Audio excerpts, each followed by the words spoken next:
الحمد لله رب العالمين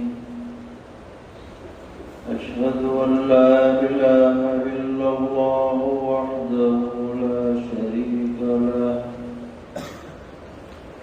وأشهد أن سيدنا ومولانا محمدا عبده ورسوله صلى الله تبارك وتعالى عليه وعلى آله وأصحابه وذرياته أجمعين أما بعد فأعوذ بالله من الشيطان الرجيم بسم الله الرحمن الرحيم يا أيها الذين آمنوا اتقوا الله وقولوا قولا سديدا يصلح لكم أعمالكم ويغفر لكم ذنوبكم ومن يطع الله ورسوله فقد فاز فوزا عظيما صدق الله مولانا العلي العظيم. معزز علماء کرام، طلبہ عزیز، قریب اور دور سے تشریف لانے والے فرزندان توحید، بزرگوں اور بھائیوں، اللہ تبارک و تعالی نے ہماری ہدایت کے لیے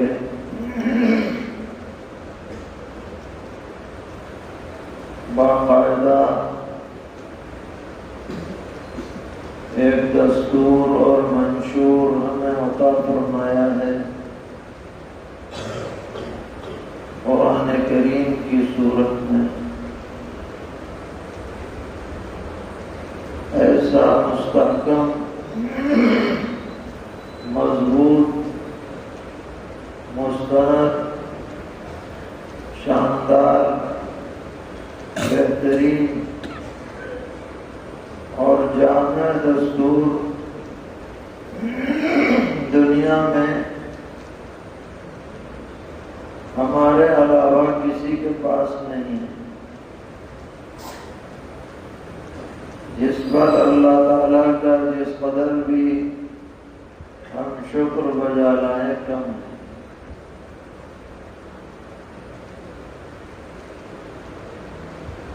جو مذاہب دنیا میں پائے جاتے ہیں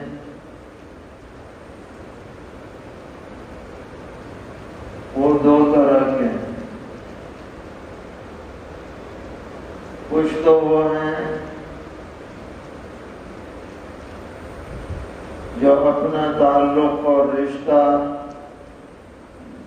آسمان سے یعنی اللہ تعالی سے جوڑنے کا دعویٰ کرتے ہیں، جن کو آسمانی مذاہب کہا جاتا ہے۔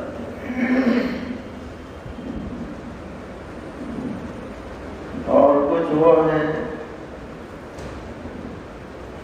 کہ جن کا رشتہ اور تعلق آسمانی کسی طاقت سے نہیں ہے، بلکہ دنیا کی کسی شخصیت سے یا کسی چیز سے ان کا سلسلہ جوڑتا ہے۔ جیسے مشرکین ہیں کہ ان کے مذہب کا مرجع اور منتہا کوئی مخلوق ہوتی ہے۔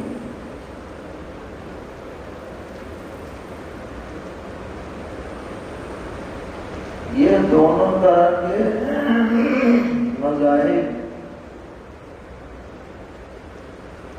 دین محمدی کے علاوہ جو دین اسلام کا آخری مکمل ایڈیشن ہے،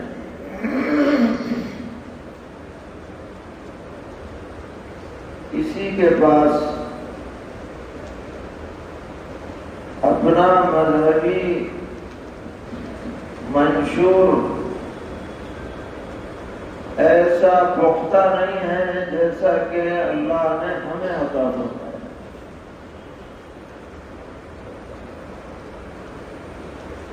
کیونکہ جو آسمانی مذہب والے دعویٰ کرتے ہیں،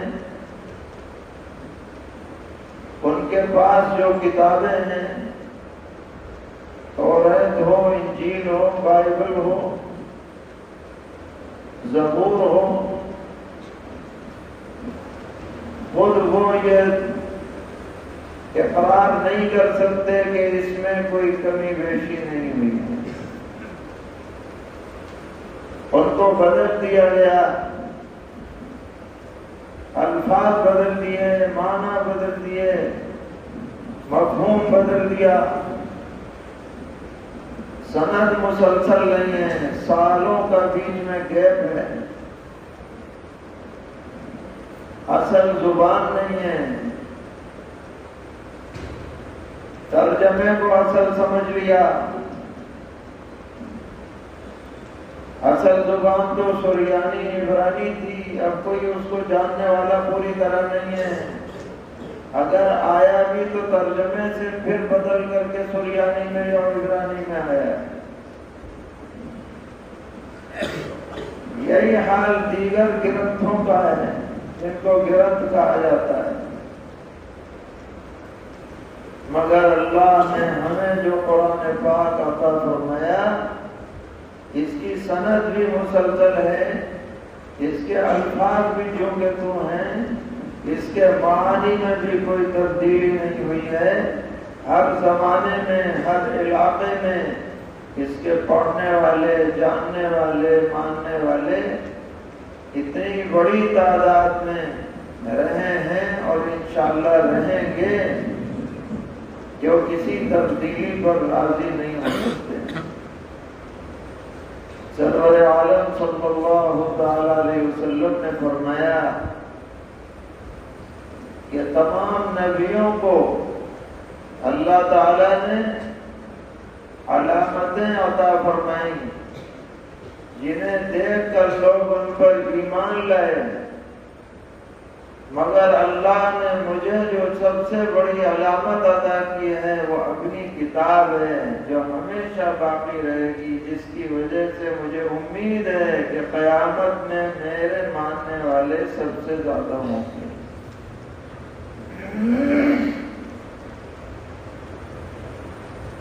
اور جنت میں جانے والے آپ کے دامن سے وابستہ ہو کر 120 صفوں میں سے 80 صفیں صرف امت محمدیہ کی ہوں گی، تو وہاں تو بس ذات محمدی کا جلوہ ہی جلوہ نظر آئے گا میدان حشر میں انشاءاللہ۔ آپ ہی کے جھنڈے بلند ہوں گے، قافلے کے قافلے جنت بھیجے جا رہے ہوں گے کہ بھائی حضور کے امتی ہیں، حضور کے امتی۔ یہ قرآن پاک کی بدولت ہے۔ تو قرآن باقی ہے تو دین باقی ہے، قرآن باقی ہے تو ایمان باقی ہے، قرآن باقی ہے تو اسلام باقی ہے، قرآن باقی ہے تو سنتیں باقی ہیں، قرآن باقی ہے تو پیغمبر علیہ السلام کا طریقہ باقی ہے۔ اس کی بقا، اس کی حفاظت، اس کی تعلیم، اس کا تعلم، اس کی تلاوت، اس کے معانی کو سمجھنا، اس کے دروس کو قائم کرنا، اس کی مجلسوں کو قائم کرنا، یہ امت کی مجموعی ذمہ داری ہے۔ اللہ نے جو اثر اپنی کتاب کے اندر رکھا ہے وہ کسی کی زبان میں بھی وہ اثر نہیں ہو سکتا، کسی کی تحریر میں بھی وہ اثر نہیں ہو سکتا۔ تو قرآن پاک سے ہمیں وابستہ رہنا ہے، سرور عالم صلی اللہ تعالی علیہ وسلم ہر اہم کام کے انجام دینے سے پہلے اللہ کی حمد و ثنا فرماتے تھے اور قرآنی آیات کی تلاوت فرماتے تھے۔ دنیا کا اہم ترین کام ہے نکاح، جو زندگی میں ایک انقلابی موڑ ہوتا ہے اور اسی رشتے پر تمام انسانی معاشرت کا مدار ہے، آپس میں جوڑ پیدا ہوتا ہے، اجنبی لوگ قریبی عزیز بن جاتے ہیں، الگ الگ شہر کے رہنے والے، الگ الگ خاندانوں کے رہنے والے، الگ الگ ماحول کے رہنے والے اس رشتے کی وجہ سے ایک جان دو خالق بن جاتے ہیں۔ بسا اوقات بھائی بہنوں میں اور سگے رشتہ داروں میں وہ تعلق نہیں ہوتا جو میاں بیوی میں ہو جاتا ہے یا سسرالی رشتہ داروں سے قائم ہو جاتا ہے۔ تو نکاح کے موقع پر سرور عالم صلی اللہ تعالی علیہ وسلم چند آیتوں کی تلاوت فرماتے تھے، پھر ایجاب و قبول فرماتے تھے، اور اس کو خطبۃ الحاجہ کا نام دیا گیا ہے۔ ایک جمعہ کا خطبہ، ایک عید کا خطبہ، ایک تقریر کا خطبہ اور ایک اس اہم کام کا خطبہ، اور اس موقع پر خاص طور پر جو 3 آیتیں پڑھی جاتی ہیں اس میں سے تیسری آیت ابھی آپ کے سامنے پڑھی ہے۔ یہ بڑی اہم آیت ہے اور صرف میاں بیوی کے لیے نہیں بلکہ سب لوگوں کے لیے، جو نئے نئے دولہا بن رہے ہیں ان کے لیے بھی اور جو پرانے ہو چکے ان کے لیے، سب کے لیے۔ اگر وہ اپنے گھر میں پرسکون ماحول قائم کرنا چاہتے ہیں، بچوں کی اچھی تربیت کرنا چاہتے ہیں، گھر کو جنت نظیر بنانا چاہتے ہیں، ٹینشن فری زندگی گزارنا چاہتے ہیں، تو اس آیت میں جو پیغام دیا گیا ہے اس پر عمل کریں۔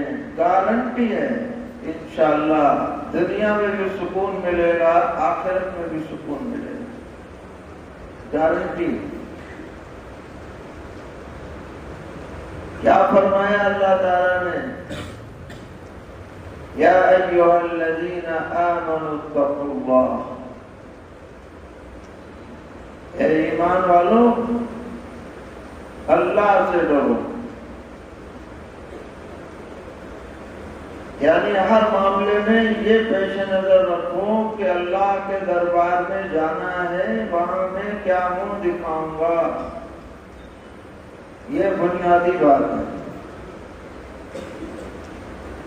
کیونکہ وہاں جانے سے کوئی بچ تو سکتا نہیں کہ جب موت کا فرشتہ آئے تو کہہ دے کہ جی میں نہیں جا رہا، سب چلے جاؤ، بیرم چلے جاؤ، ممکن نہیں۔ قیامت جب قائم ہوگی اور لوگ قبروں سے اٹھیں گے، اٹھائے جائیں گے اور میدان حشر میں جانا ہوگا تو کوئی اکڑ نہیں سکتا کہ جی تم چلے جاؤ، میں تو یہیں بیٹھا ہوں، میں یہیں اچھا ہوں، جھک مار کے جانا پڑے گا، چاہے دنیا میں کتنا بڑا پہلوان کیوں نہ ہو، بڑا عہدیدار کیوں نہ ہو، بڑا بادشاہ کیوں نہ ہو، رب العالمین کے حکم کے سامنے سب بے حیثیت ہیں۔ اور جب وہاں پہنچیں گے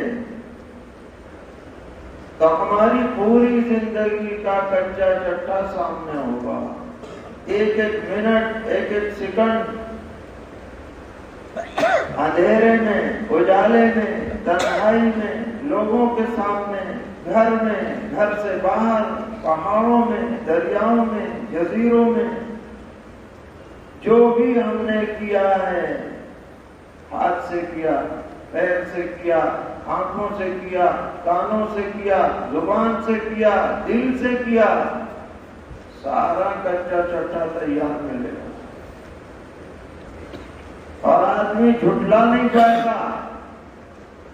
دنیا میں تو کر کے بھول جاتا ہے کہ میں نے کیا کیا، مگر جب پوری لسٹ سامنے آئے گی تو کوئی انکار نہیں کر پائے گا۔ اللہ نے ایسا پختہ سسٹم بنایا ہے کہ ہمارے ساتھ ہر انسان پر 4 فرشتے نگرانی پر مامور ہیں، دن کے الگ اور رات کے الگ۔ فرمایا وَإِنَّ عَلَيْكُمْ لَحَافِظِينَ كِرَامًا كَاتِبِينَ يَعْلَمُونَ مَا تَفْعَلُونَ۔ تمہارے اوپر نگراں مقرر ہیں، معزز لکھنے والے، جو بھی تم کرتے ہو انہیں پتہ ہے، سب نوٹ ہو رہا ہے۔ آپ اندازہ لگائیے کتنا بڑا سسٹم۔ کہا جاتا ہے کہ اس وقت دنیا میں 8 ارب لوگ ہیں، کہتے ہیں، ویسے تو اللہ کو معلوم ہے، تو یہاں 32 ارب فرشتے صرف اس کام پہ لگے ہوئے ہیں، نوٹ کی 32 ارب۔ تو جس اللہ تعالیٰ کا خفیہ نظام اتنا مضبوط ہو، اس سے بچ کے کون جا سکتا ہے؟ سارے سسٹم فیل ہیں اس کے مقابلے میں۔ اس سے اندازہ لگائیے کہ کتنی بڑی تعداد ہے فرشتوں کی۔ وَمَا يَعْلَمُ جُنُودَ رَبِّكَ إِلَّا هُوَ، تیرے رب کے لشکروں کا کسی کو اندازہ نہیں ہے سوائے اس کے، یعنی سوائے اللہ کے۔ حدیث میں آتا ہے کہ 7ویں آسمان پر البیت المعمور ہے، بیت اللہ شریف کے اوپر فرشتوں کا قبلہ ہے۔ ہر دن اس قبلے میں طواف کرنے کے لیے 70,000 فرشتوں کو اجازت ملتی ہے، اور جن کو ایک مرتبہ اجازت مل گئی قیامت تک ان کا دوسرا نمبر نہیں آئے گا۔ کیا کروڑوں اربوں خربوں کی تعداد ہے، وہ اللہ نے ہم پر لگا رکھے ہیں 32 ارب، اور ہواؤں پر الگ، پہاڑوں پر الگ، دریاؤں پر الگ، اس کا تو کوئی حساب نہیں۔ اور یہ بات جو فرشتوں کے بارے میں کہی جا رہی ہے، یہ کوئی ہوائی بات نہیں ہے کہ جی ڈرانے کو کہتی، ایمان کا حصہ ہے۔ اگر کوئی ان فرشتوں کا انکار کر دے، ایمان سے باہر، کیونکہ قرآن کا یہ اعلان ہے، ہمیں نظر نہیں آ رہے، آنکھوں سے ہم نہیں دیکھ پا رہے، مگر آنکھوں سے دیکھی جانے والی چیزوں سے 1000 گنا زیادہ اس پر یقین کرنا ضروری ہے. اسی کا نام ایمان بالغیب ہے. دیکھ کے تو سبھی مان جائیں گے کہ سورج نکلا ہوا ہے، یہ کیا کمال ہے؟ کمال یہ ہے کہ جو آنکھوں سے نظر نہیں آ رہا اس پر بھی یقین ہے. اور یہ فرشتے لیٹ لطیف نہیں ہو سکتے کہ بھائی بخار آ گیا آج چھٹی، بلکہ کرنٹ ٹائم پہ آتے ہیں. فجر کے وقت رات والے دن والوں کو چارج دے کے جائیں گے، اور عصر کے وقت دن والے رات والوں کو چارج دیں گے. کوئی تخلف نہیں ہو سکتا. ان سے کوئی سیٹنگ بھی نہیں ہو سکتی کہ بھائی لفافہ پکڑ لو ذرا ٹھیک ٹھاک کر دو. دنیا میں تو چلتا ہے، سب دفتروں میں چلتا ہے. وہاں کوئی سیٹنگ نہیں، نہ وہ کسی کے دوست نہ کسی کے دشمن. وہ تو صرف اور صرف اللہ تعالیٰ کے حکم کے پابند ہیں. تو اللہ سے جو آدمی ڈرے گا وہ دنیا میں سوچ سمجھ کر زندگی گزارے گا. کاپی میں غلط بات نہ لکھی جائے، اس سے بچے گا. نماز قضا نہ ہو جائے، روزہ نہ چھوٹ جائے، زکوٰۃ دن میں نہ رہ جائے، کوئی برائی نہ ہو جائے. ڈرے گا کہیں اعمال نامہ سیاہ نہ ہو جائے، اور اگر ہو گیا نفسانی شیطانی تقاضے سے تو پھر فوراً توبہ کرے گا کہ مٹے، کیونکہ اللہ تعالیٰ ارحم الراحمین ہے. لکھا ہوا مٹ بھی جاتا ہے. کیا شان کریمی ہے! لکھا ہوا ہے، بالکل لکھا ہوا ہے، مگر اللہ تعالیٰ سچی توبہ کو قبول بھی فرما لیتے ہیں. آرڈر ہو جاتا ہے وہ کاٹ دو اسے، گناہ مٹ بھی جاتا ہے. فرمایا تائب من الذنب کمن لا ذنب لہ، جس نے گناہ سے سچی توبہ کر لی ایسا ہوا گویا اس نے گناہ کیا ہی نہیں. تو تقوی کا مطلب یہ ہے کہ آدمی سنبھل کر زندگی گزارے، اور اگر کچھ گڑبڑ ہو جائے فوراً توبہ کر لے. تقوی کا مطلب نبی بن جانا نہیں ہے کہ نہیں گناہ ہی نہ ہو، بلکہ مطلب یہ ہے کہ ڈرے گناہ سے، گناہ کے عذاب سے ڈرے، کرے نہیں، اور اگر ہو جائے تو توبہ کر لے فوراً.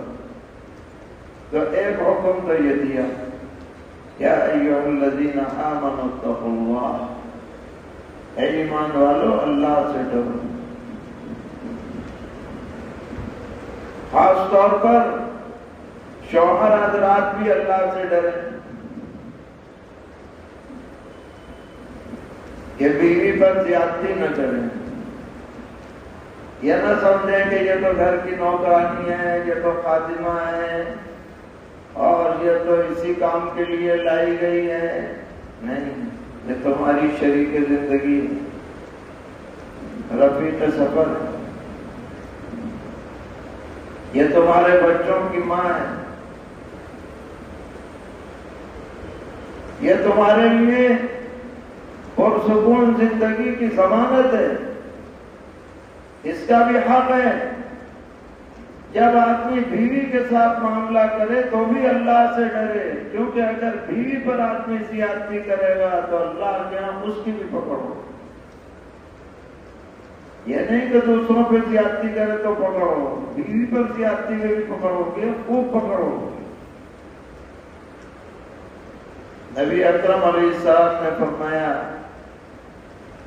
خیرکم لأہلہ وَأَنَا خَيْرُكُمْ لِأَهْلِي، تم میں سب سے اچھا آدمی وہ ہے جو گھر والوں کے لیے اچھا ہو، اور میں اپنے گھر والوں کے لیے سب سے اچھا ہوں.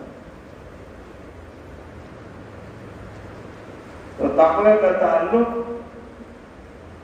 صرف نماز روزے سے نہیں ہے، زندگی کے ہر شعبے سے ہے۔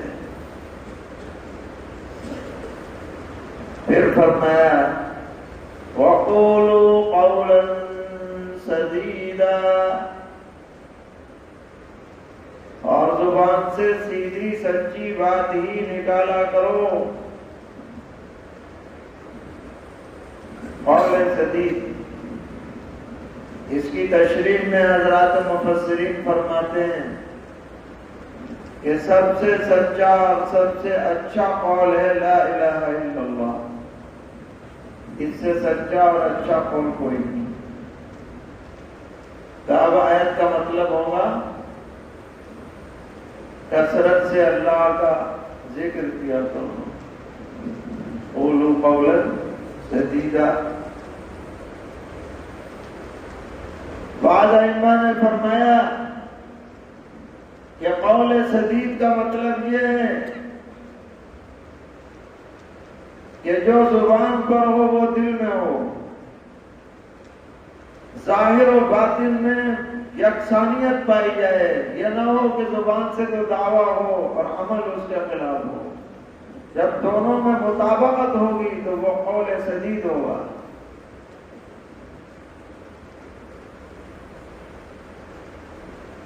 تیسرے نمبر پر بعض علماء نے فرمایا کہ قول سدید میں ہر اچھی بات شامل ہے جو اپنے لیے بھی نفع بخش ہو، دوسروں کے لیے بھی نفع بخش ہو، جیسے کوئی دین کی بات دوسروں کو سنا دی، علم کی بات سنا دی، امر بالمعروف کر دیا، نہی عن المنکر کر دیا، یہ سب قول سدید میں داخل ہے۔ اور چوتھے نمبر پر بعض مفسرین نے فرمایا کہ قول سدید کا مصداق قول صادق ہے، یعنی سچی بات زبان سے نکالو، جھوٹی بات نہ نکالو، سچے بن جاؤ۔ اور بعض حضرات نے فرمایا کہ قول سدید کا مطلب یہ ہے کہ گالم گلوچ سے بچو، غیبت سے بچو، بہتان سے بچو، ان سب سے زبان کو محفوظ رکھو۔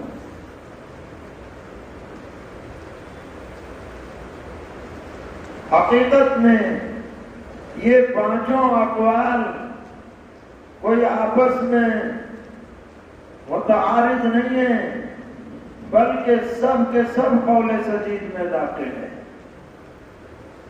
تو ایک مومن کو ذاکر و شاغل بھی ہونا چاہیے، ایک مومن کو ظاہر و باطن میں موافقت کرنے والا بھی ہونا چاہیے، ایک مومن کو سچا بھی ہونا چاہیے، ایک مومن کو اپنی زبان پر کنٹرول رکھنے والا بھی ہونا چاہیے۔ یہ سب چیزیں قولوا قولا سدیدا میں داخل ہیں۔ اور خاص طور پر میاں بیوی کے درمیان میں جو بگاڑ پیدا ہوتا ہے وہ قول سدید پر عمل نہ کرنے کی وجہ سے پیدا ہوتا ہے۔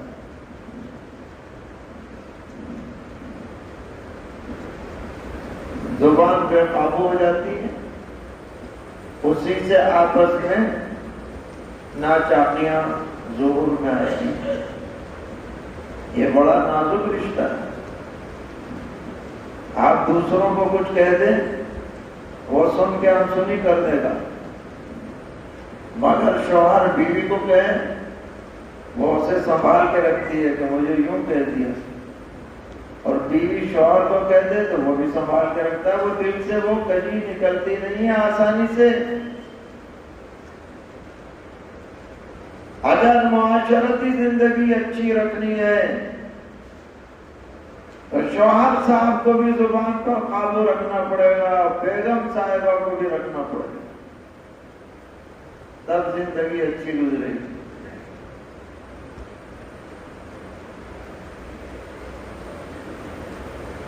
ہم کہا کرتے ہیں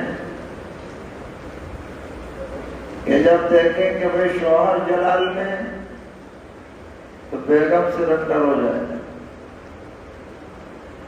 اور جب شوہر دیکھے کہ بیگم کو جلال آ رہا ہے تو شوہر سرنڈر ہو جائے، تو گاڑی چلتی رہے. جیسے یہ پنکھا چل رہا ہے، لائٹ چل رہی ہے، کیسے چل رہی ہے؟ ایک تار گرم ہے، ایک کیا ہے؟ ٹھنڈا. اور اگر دونوں تار گرم ہو گئے تب کیا ہوگا؟ کھٹ پٹ ہو جائے گی، ٹوٹ پھوٹ ہو جائے گی کہ نہیں؟ تو میاں بیوی بھی ٹھنڈے گرم تار ہیں. اگر ایک گرم ایک ٹھنڈا رہے تو چلے گی گاڑی، اور اگر دونوں گرم ہو جائیں گڑبڑ ہو جائے گی. قولوا قولا سدیدا، ناپ تول کے بولو، ایک دوسرے کی عزت کا خیال کرتے ہوئے بولو، سچی بات بولو، گالم گلوچ نہ کرو، بہتان ترازی نہ کرو. یہ حکم دیا جا رہا ہے، قولوا قولا سدیدا. جب ان باتوں پر آدمی عمل کرے گا تو اللہ تعالیٰ کیا فرما رہے ہیں؟ یصلح لکم اعمالکم. تم اگر متقی بن کے زندگی گزارو گے اور زبان پر قابو رکھ کے زندگی گزارو گے تو اللہ تعالیٰ تمہارے سب اعمال کو درست فرما دیں گے، سب ٹھیک ہو جائے گا. وَيَغْفِرْ لَكُمْ ذُنُوبَكُمْ، اور تمہاری کوتاہیوں کو بھی درگزر فرماتے کہ یہ بڑی زبان کا بڑا اچھا ہے، چلو اس کو معاف کرو، مغفرت. اس کے بعد اخیر میں فرمایا فوز عظیم چاہتے ہو،